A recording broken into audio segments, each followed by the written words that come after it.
Hi everyone and welcome, this is the Apostate Prophet. I hope you're having a great day. In recent years, the term Caliphate has been used a lot in connection with the Islamic State, which is an Islamic terrorist organization that seeks to establish an Islamic empire and dominate the world. ISIS claimed that they had established an Islamic Caliphate, and that they would unite the world's Muslims under this Islamic Caliphate. Many people think this is something extreme, something unusual, but actually it's not. The term and concept caliphate is important to further understand the political and imperialist nature of Islam, and to understand that Islam is not just a personal religion between the believer and God, and to understand that Islam is not a religion of peace, which is a huge surprise. Many Muslims today wish to one day see a caliphate and believe that a rightful caliphate will rise in their lifetime.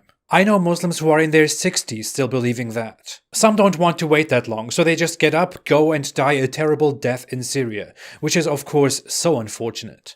So let's talk about what a caliphate actually is. In history, the caliphate was always at the center of Islam as a political entity and a world power. Both Christians and Muslims fought wars in the name of religion and ruled in the name of religion in history. But there is a major difference between how Christianity was ruled and how Islam ruled.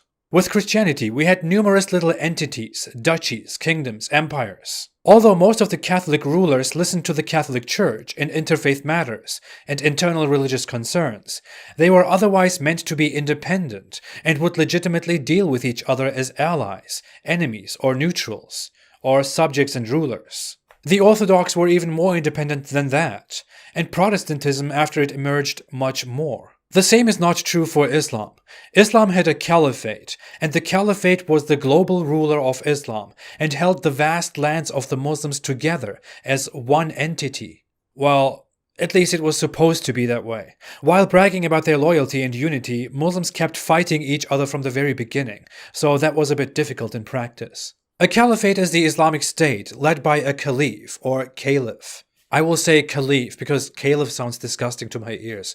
I'm sorry. The caliph is not only the head of the state, he is considered the head of the religion, the political leader, and the commander of the Muslim armies. The leader of the entire ummah, the Muslim community. He is the head of the religion, the state, the military, and everything. This is why Christian lands looked like this, while Islamic empires looked like this. The head of the religion is the head of the Islamic empire, which is supposed to be one nation, one entity. It was this caliph's duty to glorify Islam and uphold the laws of Islam, to rule with Islam over all Muslims, and to expand Islam by the sword to the world. With this system, Islamic caliphates kept conquering and conquering throughout the 1400 years. It was the goal of the caliphates to keep going in conquest until the entire world submitted to Allah and united under one rule. Islam is globalist, but definitely not in an inclusive and progressive way. The Muslim community, Muslims, are called the Ummah.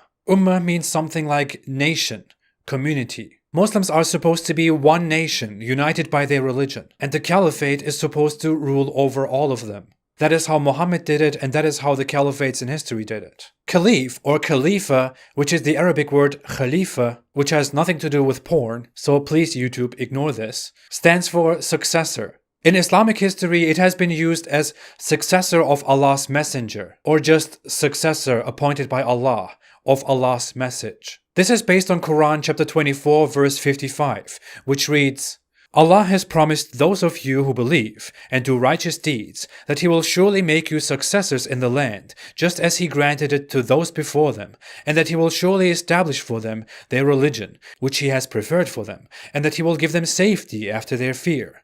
They worship Me and associate nothing with Me, but whoever disbelieves after that, those are the transgressors. From this verse, Muslims understood that rulers should rule on the earth, appointed by Allah for Allah, and that complete obedience to their rule is required. Muhammad led by example, since he ruled over the people and was the head of the people and the head of the religion, and the commander of the armies. Those caliphs who took over after he died were the successors of his empty position. According to Muhammad, Muslims were to show complete obedience to their ruler, whether they like it or not, except if they are ordered to commit a sin, an act contrary to the teachings of Islam. Historically, it is therefore ruled in all Muslim schools that Muslims must have a caliph and that everybody must obey the caliph. Rejecting the caliph and disobeying him is an act of rebellion. Shia Muslims have a different system with imams, but that's an entirely different topic. It is therefore that ISIS declared that they had raised a rightful caliphate, and that it was the obligation of every Muslim to pledge allegiance to this caliphate, and that those who reject this caliphate were rebellious dissenters who aid the evil West. Gladly, most Muslims around the world care about their lives nowadays, and are not like ISIS anymore, or not like Muhammad. I cited this in the past, and I find the following one of the best summaries of what Islamic jihad is, and what the caliphate's role in that is. I also find it great that our source is Ibn Khaldun, who is not only recognized in the Muslim world as a giant intellectual, but also internationally recognized as a forerunner of sociology. Ibn Khaldun, in his book Muqaddimah, describes the role of the caliph, the commander of the faithful. He compares the system to that of the Catholics, Orthodox, and Jews, and points out that Islam is distinct in its expansionism. Ibn Khaldun explains, in the Muslim community, the holy war is a religious duty because of the universalism of the Muslim mission and the obligation to convert everybody to Islam, either by persuasion or by force. Therefore, caliphate and royal authority are united in Islam, so that the person in charge can devote the available strength to both of them at the same time. The other religious groups did not have a universal mission, and the holy war was not a religious duty to them, save only for purposes of defense. It has thus come about that the person in charge of religious affairs in other religious groups is not concerned with power politics at all. Among them, royal authority comes to those who have it by accident, and in some way that has nothing to do with religion. It comes to them as the necessary result of group feeling, which by its very nature seeks to obtain royal authority, as we have mentioned before, and not because they are under obligation to gain power over other nations, as is the case with Islam. They are merely required to establish their religion among their own people. He confirms what I said earlier, that in Islam the head of religion is also the head of the army and responsible for conquering the world. See, Ibn Khaldun is aware of history, and he knows that Christians, Catholic Christians, have here and there declared wars in the name of Christianity, that they have conquered and converted pagans to Christianity. He nevertheless explains that that is not a requirement of their religion, while in Islam it is. That's the difference between how Islam is naturally a military force, while Christianity is just the religion that military forces happen to believe in. I think this should make everyone understand that in Islam, the head of the religion is not like the Pope, someone whom the people can turn to for religious matters, or in some historical cases go and consult for the defense of the Christian world. In Islam, the head of the religion is the ruler of the world, and obedience to him is not only obligatory to Muslims, all the others also have to fear him. Therefore, when you hear religious Muslims say that the Islamic world needs to unite again, and that a caliphate will hopefully rise again, this shouldn't be taken lightly, because this is not a plea for peace and hope. It is a wish to dominate, to overthrow, to rule, to spread, to be powerful. And that is no accident. In Islam, toward the end of the world, Muslims are supposed to fight the world. More to that quite soon.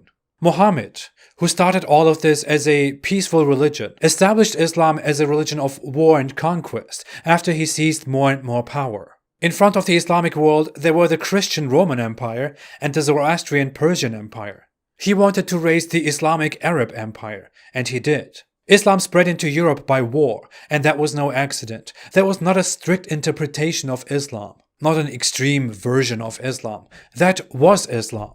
Oh, to the history of the Caliphate. At some point, the Turkish Ottomans took it and led it for several centuries, until a certain Turkish man came, thought that Islamic rule was very backward, and abolished the primitive Caliphate system, gladly. I will definitely come to how and why that happened. Maybe that should be the next topic. For now, thanks for watching. If you like this video, don't forget to like, to subscribe and to share. Most of my videos are not monetized, so you can watch them without ads. If you want to support me at my work, you can support me on Patreon or on apostateprofit.com. The links are below in the description. Thank you all so much for your help. I'll be back very soon. Until then, have a great day and stay away from Islam.